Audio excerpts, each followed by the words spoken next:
দ্বিগুণ আকারে জাহাজ ভিড়তে পারার একটা বড় সুবিধা হচ্ছে এই জাহাজগুলো তখন আর এই জাহাজগুলো হয়তো ডিরেক্টলি ইউরোপে চলে যেতে পারতে পারে। তাদেরকে হয়তো সিঙ্গাপুর বা শ্রীলঙ্কায় থেমে জাহাজকে আপসাইজ করতে হবে না।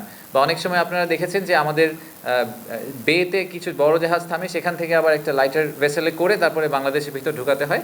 এরকম অনেকগুলো লেক আসলে আমরা স্কিপ করতে পারবো। স্কিপ করতে পারলে আমাদের কানেক্টিভিটি এবং turn around time point of view থেকে আপনারা আমাদের টেক্সটাইল অ্যান্ড গার্মেন্টসের ব্যবসাদের কাছে অনেক সময় শুনবেন যে ফ্যাক্টরির দরজা থেকে দোকান পর্যন্ত পৌঁছানোর যেই সময়টা লাগে সেই সময়টার ক্ষেত্রে অনেক ক্ষেত্রেই বাংলাদেশ ভিয়েতনাম বা চায়না থেকে অনেক পিছিয়ে আছে। তো সেই জায়গাটাতে আমরা চেষ্টা করছি যে ওই সময়টা কমিয়ে নিয়ে আসার।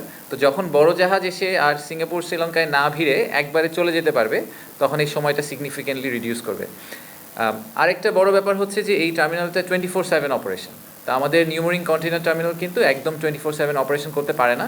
বেশ কিছু কারণে তারা নদীর অনেক ভিতর দিকে ড্রাফটের কিছু ইস্যু আছে, জোয়ার ভাটার ইস্যু আছে, সব মিলিয়ে। বাট এই টার্মিনালটা একদম 24/7 অপারেট করবে। সো আমাদের যে অনেক সময় ব্যাকলগ তৈরি হয় আমাদের দেশে এই কন্টেইনারের ক্ষেত্রে, সেই ব্যাকলগটা আমরা আশা করছি যে এখান থেকে সিগনিফিকেন্টলি কমে